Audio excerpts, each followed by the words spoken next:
That was Hannah Verdier, culture writer, speaking to me a little earlier. Well, that's it from me and the team here at BBC News. Here's the weather now with Ben Rich. Hello there. Sunny skies have been the story of this Good Friday for most parts of the UK, and the chance of gales.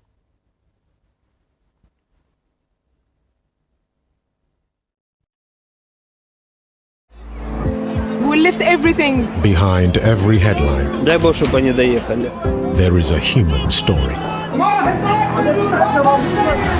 This is Our World, the living culture. a series of documentary films that reveal the human drama at the heart of global events. Життя триває, у нас двоє дітей. Our World. Watch on BBC iPlayer.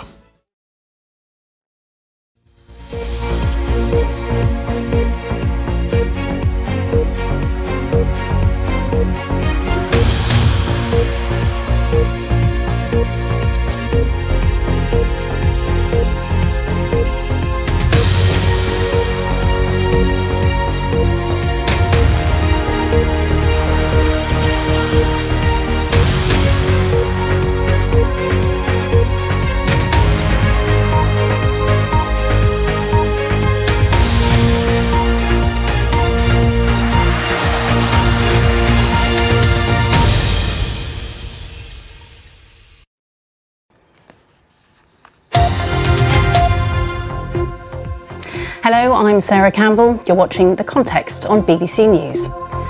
Russian state media says the American journalist Evan Gershkovich has been formally charged with espionage. 2 British-Israeli citizens have been killed in an attack in the occupied West Bank. Earlier, Israel launched airstrikes on Gaza and Lebanon, calling it retaliation for several dozen Hamas rockets fired at Israel. 25 years ago, the Good Friday Agreement was signed, marking an end to the sectarian violence, but police warn of potential attacks ahead of the anniversary.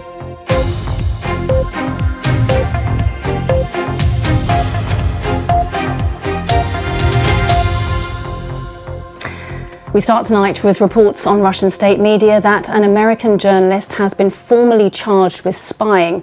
Evan Gershkovich, who works for the newspaper The Wall Street Journal, was arrested last week, taken to court and detained.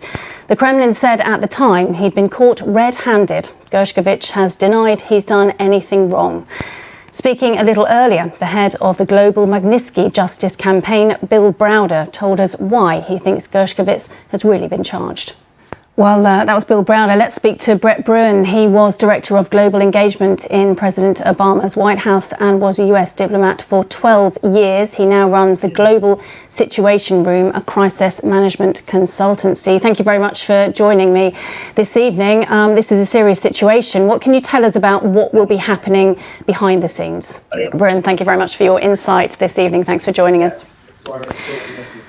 Now, police in Northern Ireland have warned that some dissident Republicans could try to provoke street violence over the Easter weekend. The country is marking the 25th anniversary since the signing of the Good Friday Agreement, which largely ended 30 years of sectarian violence.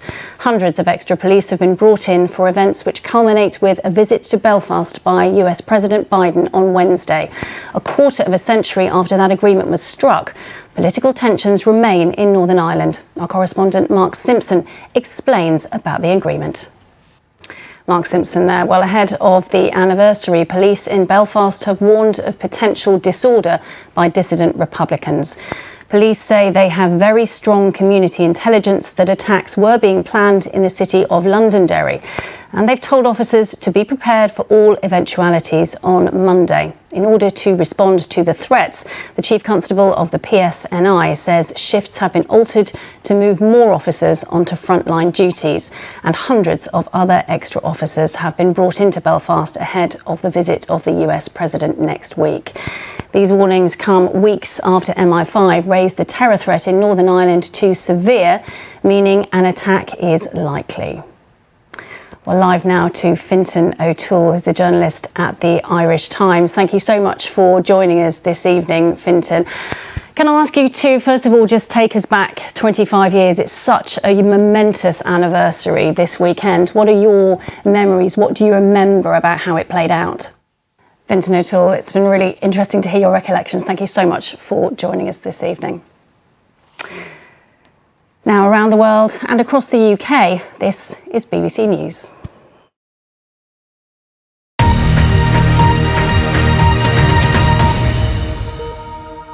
So I'm going to start here with you. A student-led wellbeing workshop at this secondary school in Abergavenny. Here, being open about mental health and supporting pupil wellbeing is a key focus, especially since the pandemic.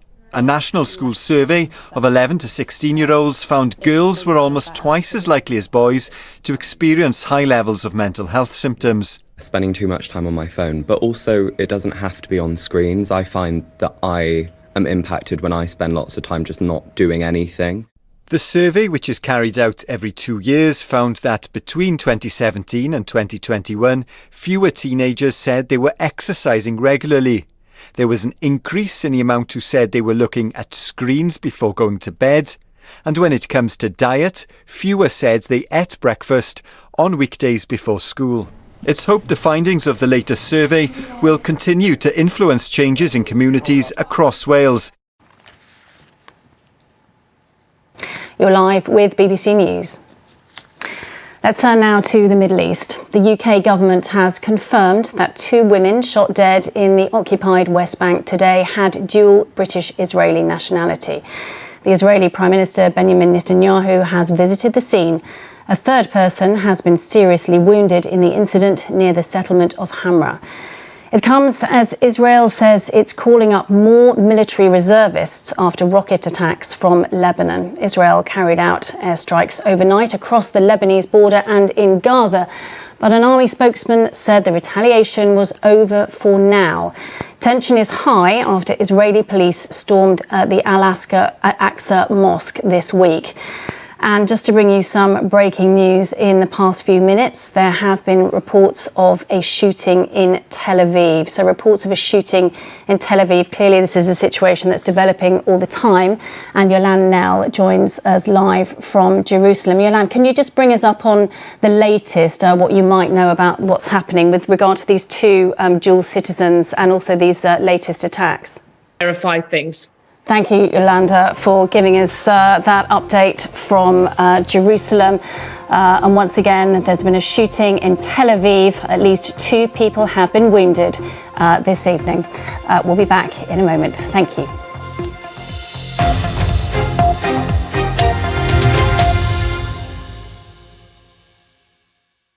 You experienced racism. Why didn't you walk away? That's a really good question. You're a politician. I'm not a politician. I don't read the polls. Yeah, I you sit are in a Judiciary politician. Committee. No, you are very definitely a politician. No. The very fact that there were not people who looked like you. Hold on. I'm only halfway through my answer. Is secret schooling happening across Afghanistan for girls? It does. You simply can't assume that. Actually, yes, you can. Hard Talk.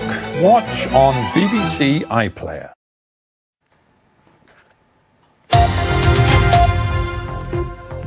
Hello, I'm Sarah Campbell. You're watching The Context on BBC News. I made a choice to leave first to give you a better life. We speak to a mum and daughter about their incredible escape from North Korea. In the UK, the Labour Party defends an ad claiming Prime Minister Rishi Sunak doesn't think child sexual abusers should be jailed.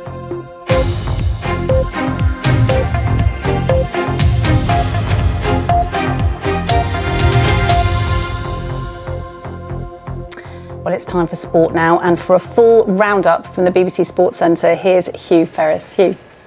Sarah, hello to you. Play has just resumed after being suspended briefly at the Masters after the weather closed in during round 2 at Augusta. But the hooter that signifies the threat of an electrical storm arrived after the American Brooks Koepka had taken control of the tournament. You can follow both the football and, of course, the golf via our website. But that's, Sarah, is all your sport for now. This evening we have, of course, been keeping across the situation in Israel. News coming in all the time from there. We spoke to our correspondent, Yolande Nell. She was updated. Just let me bring you some breaking news. We've got, this was the incident we were talking about in Tel Aviv. It's now being reported by Israel's foreign ministry that 1 person has been killed and 4 wounded. This is in a shooting in Tel Aviv. The ambulance service there says it treated at least 1 person with a gunshot wound. Israeli police said there also may have been a car that rammed into people. So just to give you details there, breaking news from Jerusalem as we're talking about 1 person killed and 4 wounded in a Tel Aviv shooting. That's coming in from the AFP news agency, and we will of course keep you updated with any new developments from Israel this evening. But for the moment, let's turn to China. The French President Emmanuel Macron has been taking part in some final engagements, including a tea ceremony on the last day of his state visit to the country. Throughout the 3-day trip, Mr. Macron has urged President Xi to use his influence with Vladimir Putin to stop Russia's war in Ukraine. Our Asia-Pacific editor Celia Hatton has more on what the 2 leaders have discussed in a recently published statement. Celia Hatton there. Now, here in the UK, the Labour Party is facing criticism, including from within the party, for posting a message on Twitter suggesting the Prime Minister doesn't think child sex abusers should be jailed. The tweet highlights figures since 2010 on the number of adults convicted of child sexual assault who've served no prison time. The Conservatives describe the tweet as vile and desperate. Well, live now to our political correspondent, David Wallace-Lockhart. Good evening to you, David. I mean, advertisements, I guess, are supposed to get people talking, and this has certainly done that. OK, thank you, David Wallace-Lockhart. I'm sure you'll bring us all the latest if any more of those adverts do emerge. Now, escaping from North Korea has always been perilous, but the country's leader, Kim Jong-un, made it harder during the COVID outbreak by practically sealing the country's borders. The number of people making it to South Korea has plunged as a result, from around 1,000 a year to just 67 last year. Now, our correspondent, Jean Mackenzie, spoke to one of the last known people to escape before the border was closed. Jean Mackenzie there, around the world and across the UK. This is BBC News.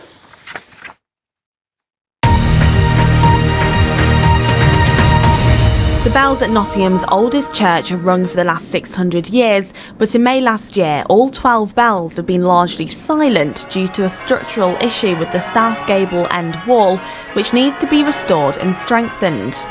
We were sent on a very alarming video by the bell ringers, and they'd noticed a very, very ominous crack appearing when the bells were ringing. Then the fundraising effort started. The church needs to raise £185,000 to stabilise it. There have been some amazingly generous gifts from some individuals, both members of the church and people in the city. Whilst £10,000 still needs to be raised to meet the fundraising target, the church bells will ring for the King's coronation, but the wall needs a bit of extra support. People really, really want these bells to ring. And I've been really delighted with the kind of enthusiasm and how much it obviously means to people. The whole repair project will take 3 months, but the bells will ring again for the King.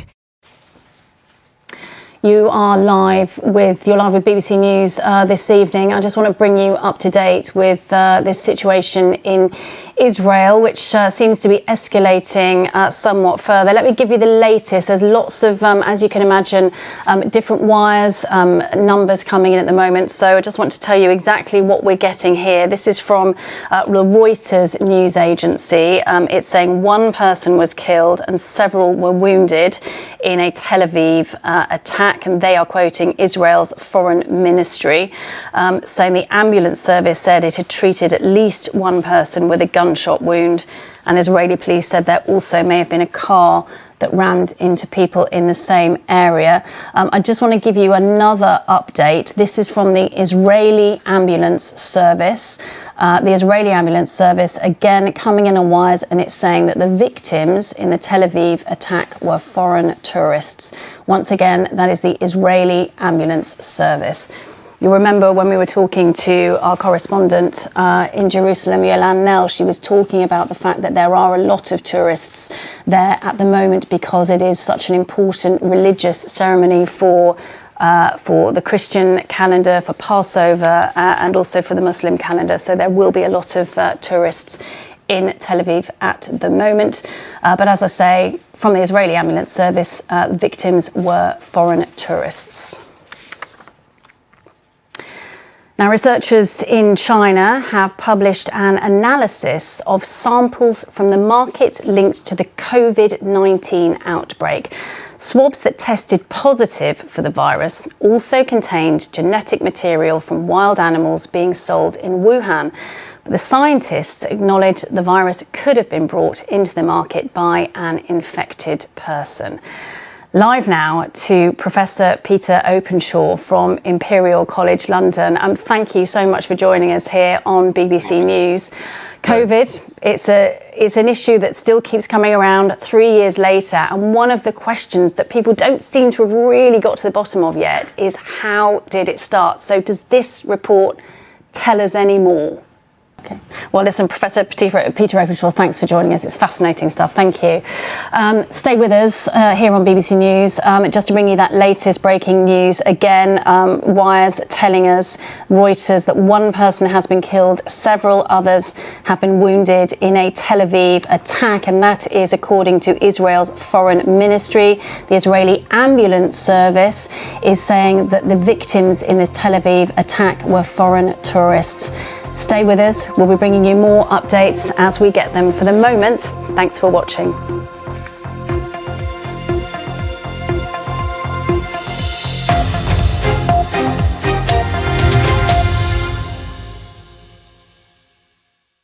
People are travelling again, heading back out on the road and rediscovering their wanderlust. Exploring new destinations and cultures, making fresh friends and creating memories that will last a lifetime. That's why at the Travel Show, we're expanding our horizons too. And wherever we go, we want you to come with us. Now that might make for an awful lot of excess baggage, but we think you're worth it. The Travel Show. Watch now on BBC iPlayer.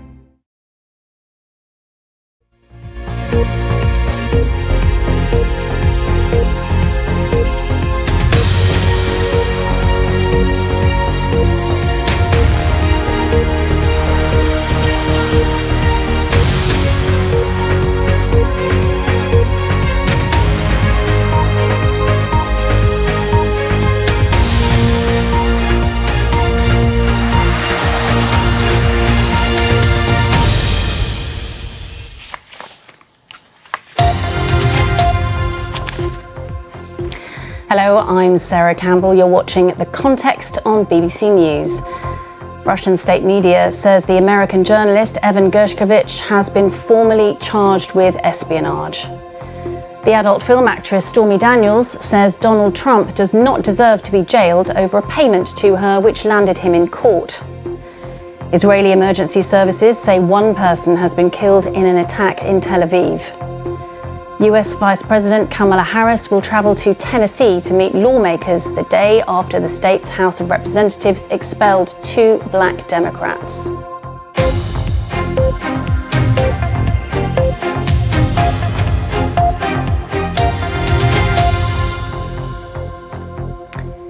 Now we start tonight with reports on Russian state media that an American journalist has been formally charged with spying.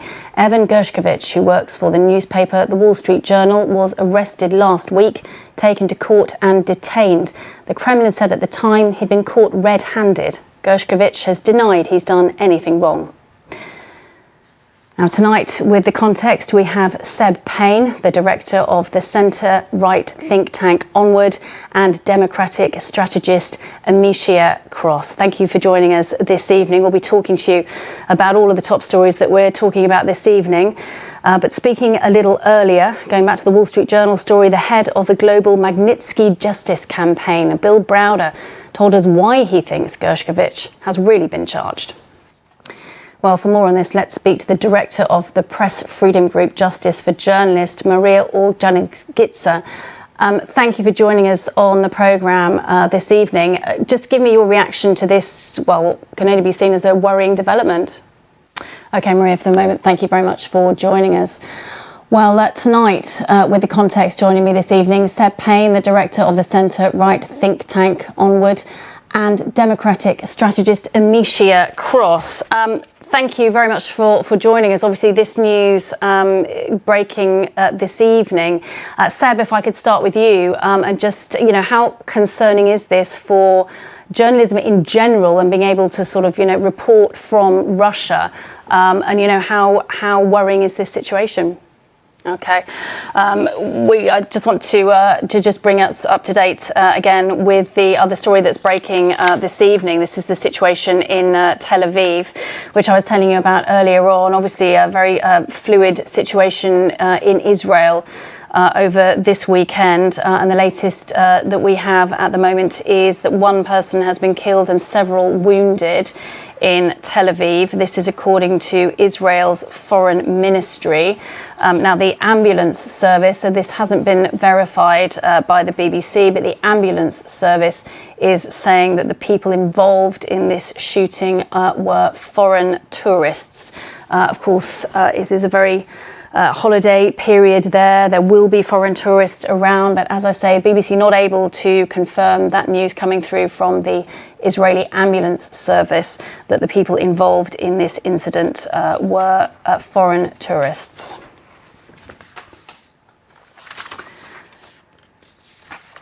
Now on to a story that you may have heard about this week. Stormy Daniels. She says Donald Trump does not deserve to be jailed over the payment to her which landed him in court this week.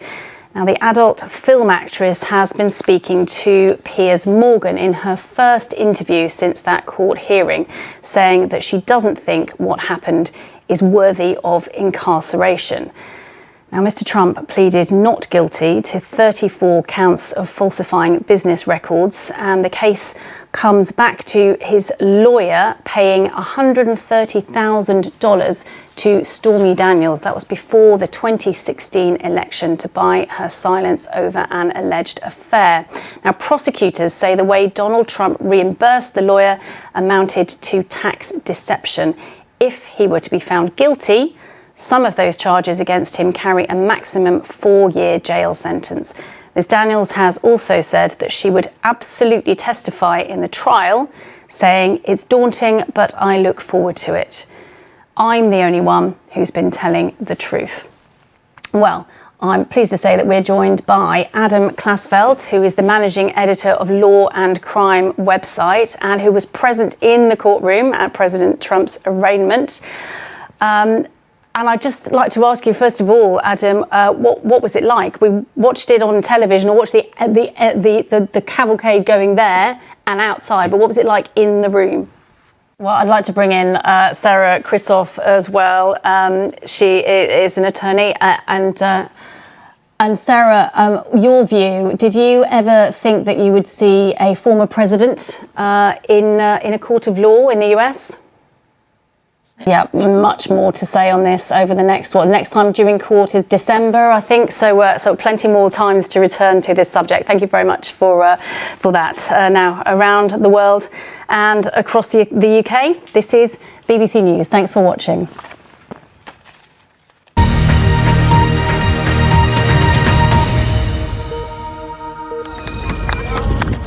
Reporting for duty after clocking up more than 500,000 miles, most recently in Dorset. It's patients, not passengers, who will be looking out for this bus at its next stop in Ukraine. We have a huge shortages of doctors in Ukraine, but a mobile hospital like that can move from village to village, from small town to small town. The job of converting it is already underway. Out with the seats, in with the hospital beds. While the donated military hardware may have grabbed the headlines, medical help like this flight, carrying both battle casualties and the sick who struggle to get care in the war-damaged hospitals, is also needed. This bus could be the first of many setting out on that same journey.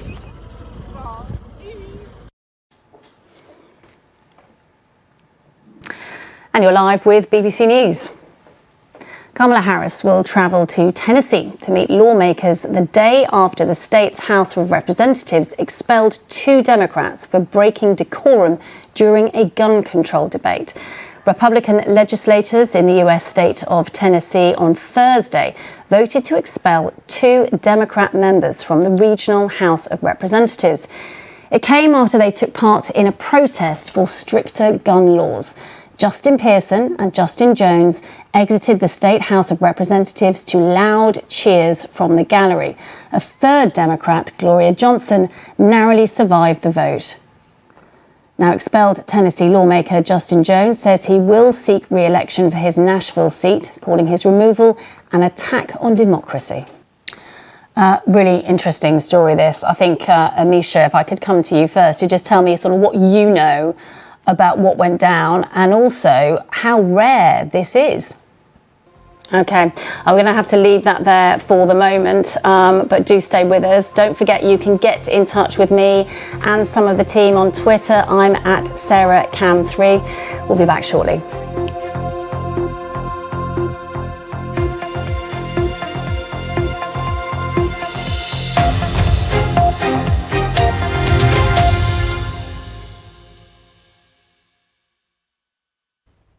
Hello there. Sunny skies have been the story of this Good Friday for most parts of the UK.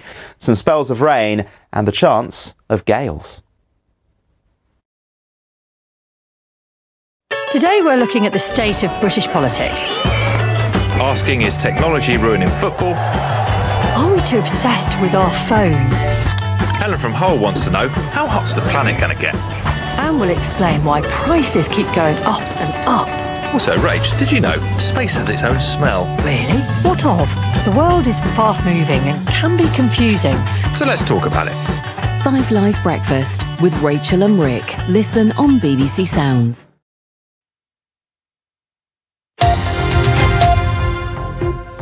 Hello, I'm Sarah Campbell. You're watching The Context on BBC News. Israeli emergency services say 1 person has been killed in an attack in Tel Aviv. Russian state media says the American journalist Evan Gershkovich has been formally charged with espionage. 25 years ago, the Good Friday Agreement was signed, marking an end to the sectarian violence. But police warn of potential attacks ahead of the anniversary. New monarch, new money. Millions of banknotes featuring the image of King Charles are to go into circulation in the UK from next year.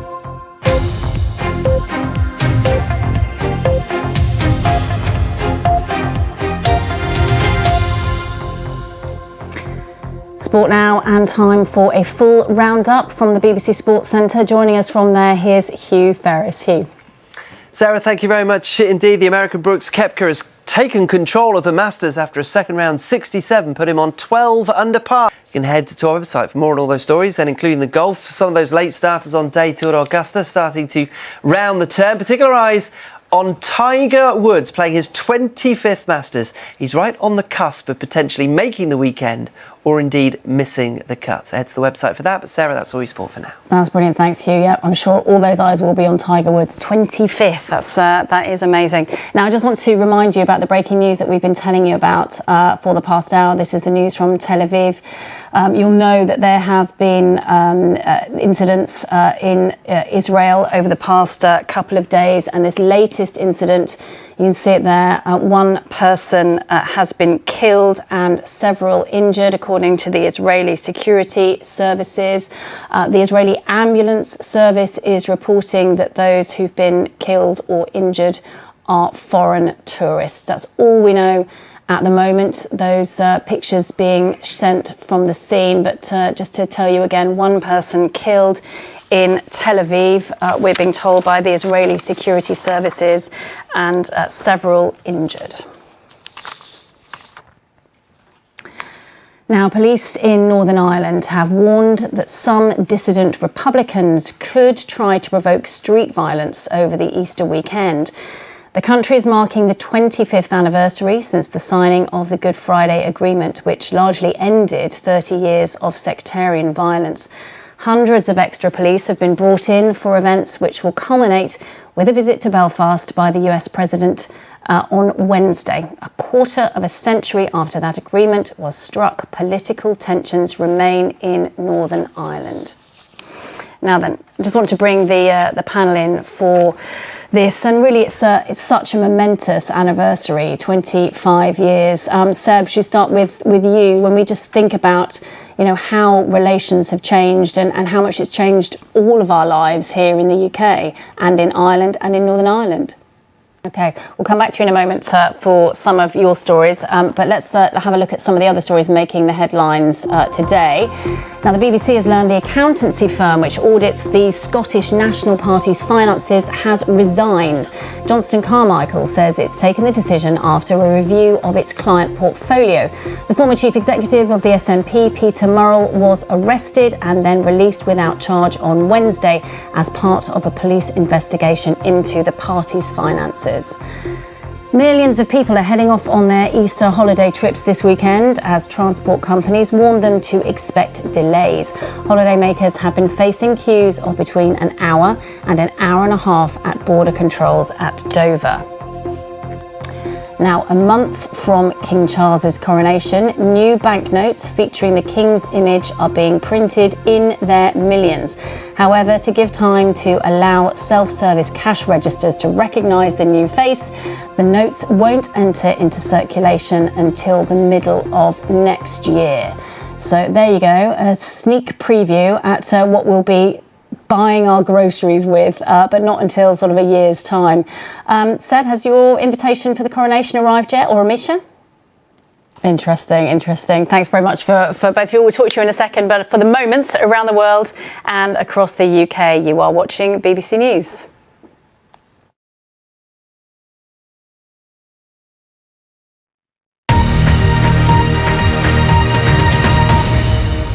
So some of the most interesting stories that I've told the audience is, well, I can look back to the very beginning of my career, junior reporter during 9/11. That was a huge story, and it was so difficult to tell, particularly because I had to interview people who had lost colleagues and loved ones in those towers in New York. Moving on, the economic crisis of 2008, that was a huge story both in the UK and globally. And I talked to so many people whose lives have been turned upside down by the then banking crisis and the subsequent economic fallout. I was a chief presenter during the COVID pandemic, and I was coming into work trying to convey the story to viewers who were stuck at home during lockdown, not only in the UK but across the world. More recently, I was sent to Windsor to cover the funeral of Prince Philip, the Duke of Edinburgh, and I was there getting a real sense of loss and sadness. You know, it was a great honour for me to be sent there by the BBC to cover a story like that. Well, you're live with BBC News. Now it's time for the panel. My work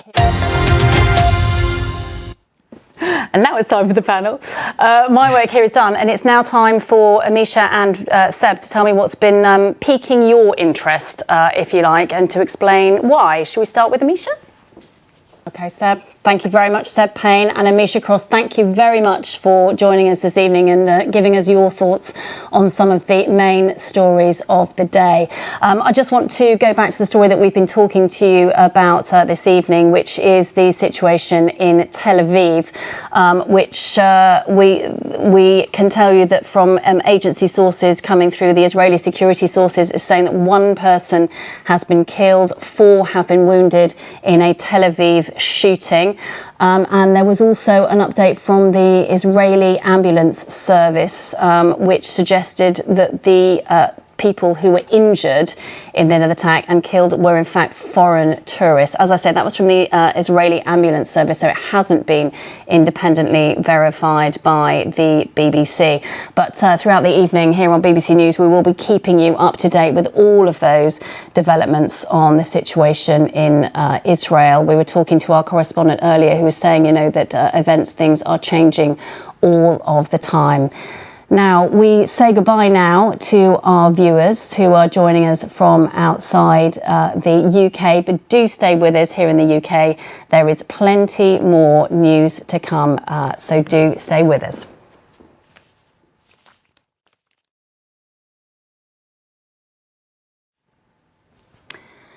Now, Paul Catamol, one of the founding members of the British pop group S Club 7, has died at the age of 46.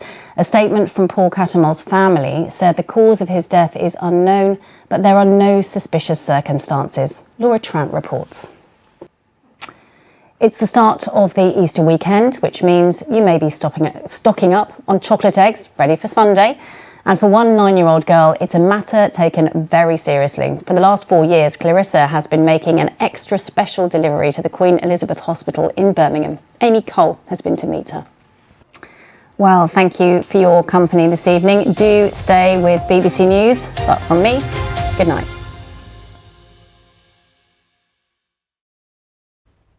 Hello there. Sunny skies have been the story of this Good Friday for most parts of the UK.